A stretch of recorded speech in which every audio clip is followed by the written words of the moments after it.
Um, Hello, everyone. This is Sako from the Ministry of Environment, Japan.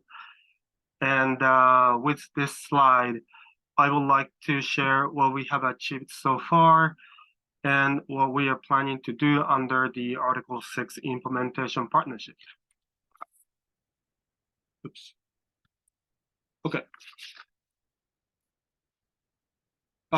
So before jumping into the main topics, I would like to start explaining the potential of Article 6. Experts have estimated that implementing Article 6 could reduce additional 4 to 12 billion tons of CO2 emission per year by 2030, which correspond to 10 to 40% of global CO2 emissions in 2018. Implementing Article 6 also has potential to stimulate global carbon markets as well as private investment. According to some reports, size of carbon markets will reach 300 to 400 billion US dollar in 2030. Considering these potentials, the Article 6 Implementation Partnership was established at COP27 last year to promote international collaboration to build Article 6 related capacity. The number of partners now counts 69 countries and 34 international organizations, which include UN agencies and multilateral development banks. I'll skip the details, so I'll go to next slide. So this table shows the distribution of the countries in each region. As you can see from the slide, partners are participating from all over the world. As the partnership is to promote international collaboration on capacity building through the exchange of good practices. It is crucial to have the participation of entities with different backgrounds. We remain open to other interested entities joining this partnership. So with this slide, I will explain our plan for partnership for this year. So taking into account the decisions of the detailed rules for the Article 6 implementation at COP27, we set up thematic working groups, namely authorization, reporting, and tracking. And we completed the first series. I will explain the detail in the following slide. Activities also include the technical assistance, such as practical hands-on training and mutual learning. As for the information platform, we have created the website where we can disseminate case studies, good practices, and summary of those working groups. Also, together with IETA, we're planning to organize capacity building activities, particularly for private sector. So for next 3 slides, I would like to briefly explain what we have discussed in each first working group. For implementing Article 6, there are a series of processes as shown in the slide, and the authorization working group will cover institutional arrangements and authorization. In the process of institutional arrangements, relevant members and ministries should be identified and policy frameworks need to be developed, targeting designated national authorities, government organizations, and private sector. Consultations, material development, and workshops will be provided. At the authorization process, we need to know what to authorize, whether it is projects or credit, and identify the necessary information and procedures. Potential capacity building can include improving understanding of rules and processes, matchmaking, material development, and workshops. Together with other processes, we will combine the set of outcome documents as a support package. I just will explain the support package in their presentation. For reporting, sorry about that. Support will be provided to 3 types of reports that parties are required to submit, namely initial report, annual information, and regular information. There are important milestones for each report, as you can see from the text in the box on the right. So right now we're in the middle of the transition period, and there are a number of supports needed from parties. Potential supports include illustrative texts, sharing of lessons learned, and so on, which mentioned in the box in the middle. Okay. For tracking, there are a number of tracking tools available from various entities, including international organizations, countries, private sectors, and so on. What we are planning to do is to compile information on those available tools. This will make easier for parties to decide which tools are available for them and relevant for them. This slide shows the proposed timeline for the year 2023. We have finished the first series in May, as I said, and we're now starting the second series. We will promote developing the support package for the Article 6 implementation based on inputs from participants. And we highly appreciate your participation and contribution for the second series for the working groups. Same as the first series, the second series will be held on a virtual basis, but in the future, we are looking for face-to-face opportunities. Okay, so this is my last slide.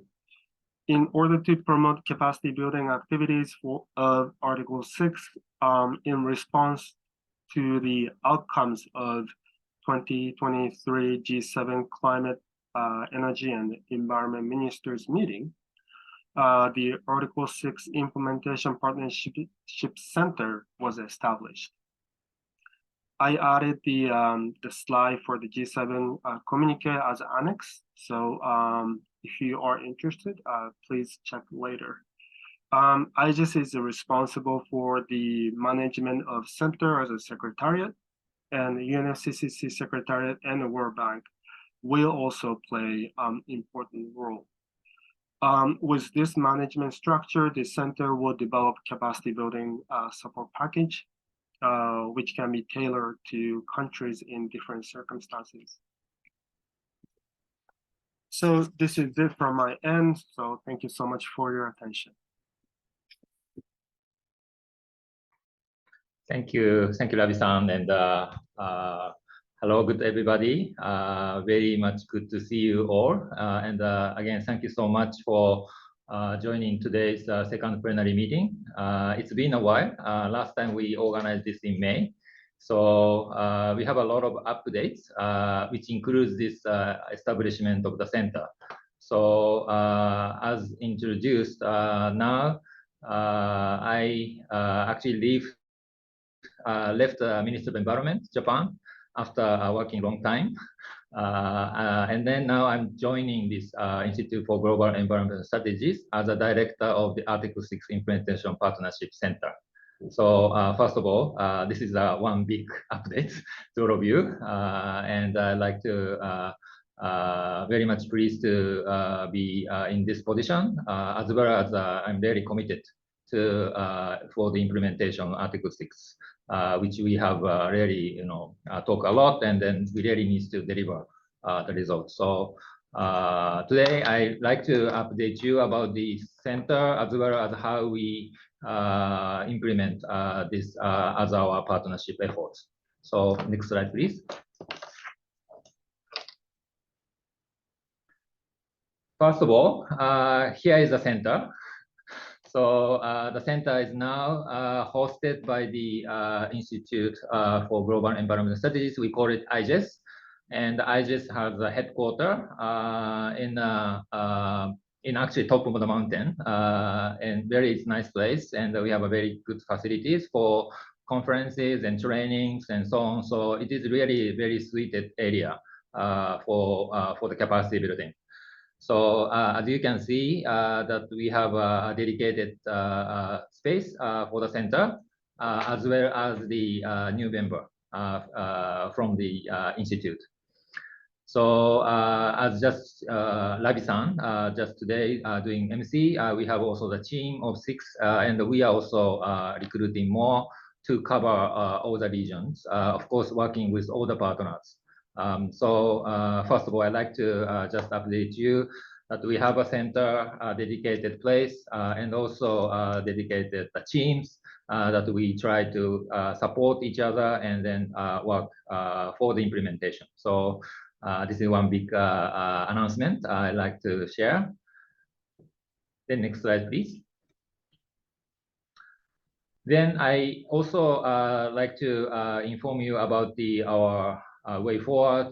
Particularly, we are in the development of this capacity building to materials. And we had a series of working groups on the authorization, reporting, and tracking. So as the result of those discussions, we think that it is important to develop more common tools and materials that bring all the latest information, all the latest the knowledge into this one material so that we can share those materials and cases. So for this, we are aiming to organize 26 September as our next the working group, where we try to develop the draft for this tool together with our partners, and also get the comments from the experts and try to deliver at the COP28. And also similar fashion for the reporting working group. We will be also aiming to organize October 18th, currently tentatively scheduled. So also please pencil in your calendar. And we also try to develop further experts input and try to deliver in COP28. And tracking working group, which we organized in November, and probably we may still need more time to finalize after COP28. So our current plan is to have a draft and then maybe getting some inputs. And then after the COP28, including some results coming from COP, we try to finalize. But finalize means we have some kind of a tentative materials which could be used for our capacity building. Those will be updated regularly based on the experiences and cases and also updated information.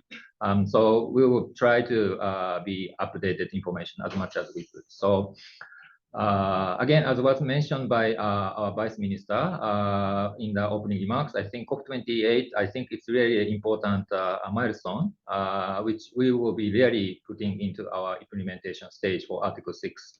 So our aim is to bring all those tools available at COP28, and so that we could very ready to support implementing together with all the partners. So those next slide, please. So that's a material, and then most importantly, the support package. This is the more country-specific support that reflecting the priorities or status of the countries. So we will also consult with our partners and together with all the institutions to develop more comprehensive support package. try to integrate with the existing initiative, as well as the identify any gaps or any requests from the country, so that we can have a more roadmap towards the implementation of Article 6. So we would like to provide this support package in COP28. And of course, this is not maybe the final ones. Definitely requires more coordination, more support. But I think at least we need to have some outline for the implementation, again, reflecting the country's situation. So together with the development of the material, we also look for developing this support package, which enables all the countries to enhancing or achieving NDCs. So again, this is our ambition towards COP28, but we look forward to continue communicating our partners. And again, with all this team, we will have more follow-up maybe after today's meeting to the development of this support package. Then next slide, please. And the private sector's engagement. I think this is also an important part of this Article 6. Again, in the end, it is the private sector which are implementing the projects under the Article 6. And they are also looking for more understanding, more awareness of this Article 6 together with their objectives. So for this, together with IETA and also with our private sector partners, we also planning to organize a webinar before and after COP, so that maybe private sector will be aware of this development of Article 6 rules, and also familiarize some outcome from COP28, and then how we can engage more with the private sector. So again, we will inform all of you, all of the partners about this planning. But again, we are aiming to November and after COP to organize private sector engagement. So next slide, please. And we also think that development of database, as well as the quantitative information, just to understand where we are. I think that's also important. So we are updating and also developing the capacity building database. We try to capture all the information related to the capacity building activities and try to also make available for all the partners, those who are interested in joining capacity building activities. And there are many opportunities which partners are providing. So we are trying to, together with UNFCCC Secretariat and the World Bank, and of course some many other our partners, to bring all those relevant information. So we'll also keep developing our database as well as the website to incorporate such information. And also we are planning to develop a newsletter just to keep update you on our development in September this month, maybe as a follow-up this meeting, and also the next year. And also together with those capacity building activities, we are also planning to develop online courses and more focusing on some of the aspects of the topic on the Article 6. So again, together with our partners, we try to develop these online courses for the government officials or private sectors or NGOs and all stakeholders to understand Article 6 and also familiarize the expertise. And today we also have a mini presentation related to the opportunity of capacity building. So we will also continue to collaborate and cooperate to develop specific courses that is needed at each stage of the implementation. So next slide, please. Yeah, so my introduction is still very initial stage, but again, together with this new center, now we have a new location, new staff. We are accelerating our pace to provide a real, tangible outcome to all of you. So please stay in touch and today's discussion will really also pave our way to our preparation. So again, thank you so much, and looking forward to our active discussion and active implementation activities.